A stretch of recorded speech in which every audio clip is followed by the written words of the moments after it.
Well, hello again. I was looking at the internet today, and I was actually looking at the AV8, the alternative, whatever it is, version 8 conference, if that's the right word, from last year. I saw the AV9 thing that Miles Johnson was involved with, and Miles Johnson is talking about artificial intelligence and how we're all going to be cyborgs and we're all going to be integrated into the machines.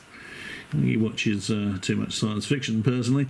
Anyway, I stumbled across this chap on doing a thing on AI. I'll leave a link to the video below. It was AV8, and it's Dr. somebody or another, and he's talking about artificial intelligence, and it's going to take everybody's jobs. And he showed a clip there of a guy from the Singularity University, and he was saying that 47% of jobs, maybe even up to 60-70% of jobs, will be taken by machines, by robots, within the not too distant future. I had a quick look at the Singularity University, and I'll leave a link to that, to the Wikipedia page for the Singularity University below, but it's not a university in the real sense of the word. It's people don't go there and study, they don't earn degrees. It's a think tank. So some guy's after investment money, probably, and he's spruiking all this artificial intelligence twaddle. Anyone that has anything to do with technology knows how fallible it all is, how often you have to reboot it.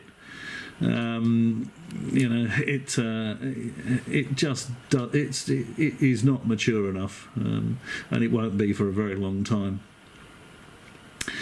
The guy actually shows there's like a friendly face on a stick, and this is the home robot that will help you out, and it will do things, and it will run around on a completely flat surface without any problems, unlike the it navigates some stairs, or if the kids or the dog or something's left something in the middle of the lounge room floor, what's going to happen to it?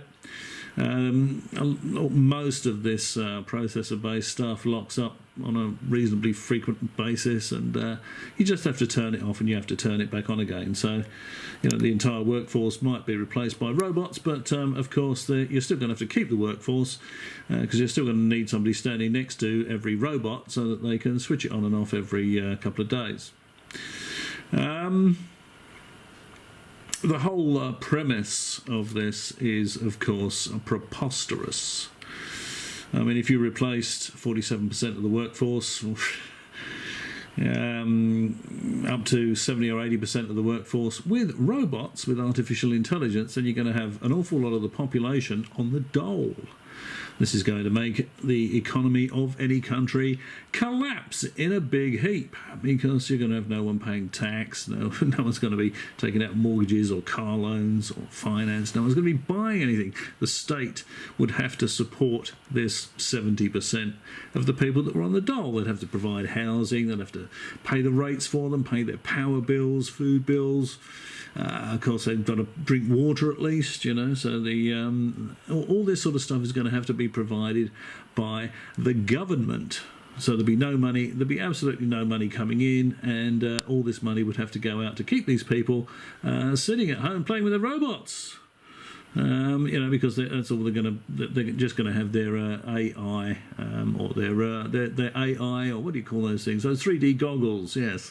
They're all going to be sitting around all day and all night, wearing their 3D goggles, experiencing the world in a virtual... Hang on. Yes, I know my subscription has ended. Let's get rid of that. Get lost. Okay. I'll edit that out if I can be asked, as we say in Australia. Now, where was I? That's right. So they'll be experiencing the world with their 3D virtual reality goggles, because they can't afford to leave their houses that are provided by the government. The whole premise is absolute nonsense. It just would never, ever work. And it's a sort of rubbish that's spruiked by people that want to get PhDs out of artificial intelligence. They want grants. They want gullible fools to pour in investment money into their think tanks so they don't have to go and get proper jobs. So don't be alarmed. When you see all this, AI is coming, you're going to be replaced by a computer, you're going to be replaced by a cyborg. It's alarmist rubbish. This guy then goes on to talk about breathing in nanobots. We're going to be breathing in nanobots, and they'll be, getting into our brains, and they're going to be linking all our brains to the internet, whether we like it or not. Science fiction rubbish. Absolute rubbish. Can you, for a start, whoever they are, that would be the people that would be releasing all these nanobots, would be breathing them in as well. So we will be connected to their brains, and we will be able to read all their thoughts.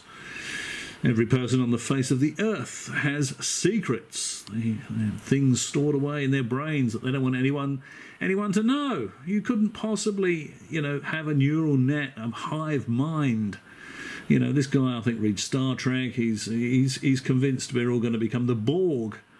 He's as nutty as a fruitcake, this guy. It's a bit of a worry. I think he's a practicing medical doctor, this particular chap. But he seems extremely gullible to me. I think you'd have to be, you'd like to think the people that are going to be sort of looking into your head physically, boring holes in it, I think that's what he does, and looks at people's brains, will be just a little bit smarter than falling for all this absolute bloody rubbish. You just wouldn't think that someone reasonably intelligent would just toss this twaddle into the bin and forget about it. You can put membranes into people's brains and connect them to computers. Well, maybe if someone's got brain damage, you can put this thing and it will connect to their brain, and it may, you may connect to the computer. And if you can get the computer to talk in a natural way, you might have Stephen Hawking 2.0 type setup. But you certainly wouldn't want to connect everybody's brains together in a hive mind. Nobody would want that. People running the place aren't going to want that. Governments. Can you imagine the sort of stuff that you would be privy to if you connected your brain to the brains of people in Parliament? People in governments, people in the Secret Service, people that are building all sorts of super duper weapons. No one would need any spies. Spy satellites would be redundant. You wouldn't need any intelligence agencies. All the intelligence agencies would be redundant. It's absolute rubbish. People like to keep secrets. No one is going to go down that path. It's absolutely bloody ridiculous. So there you go. That's just a very short video. I didn't watch very much of it. I couldn't stomach much of it, to be perfectly honest. I watched about 10 or 15 minutes of it. This doctor, what's his name? And I thought, this is beyond garbage. Absolute rubbish. So, if you go to these AV8 things or the AV9, or you watch these YouTube channels and they're telling you that AI is coming and your brain's going to be infiltrated by nanobots and you're all going to be on the dole, don't be alarmed, because it's nonsense. It will never happen. Okay, that's just a very quick video on the AI, on the subject of AI, and if you've made it this far through the video, congratulations, you're very well done, and I may catch you again.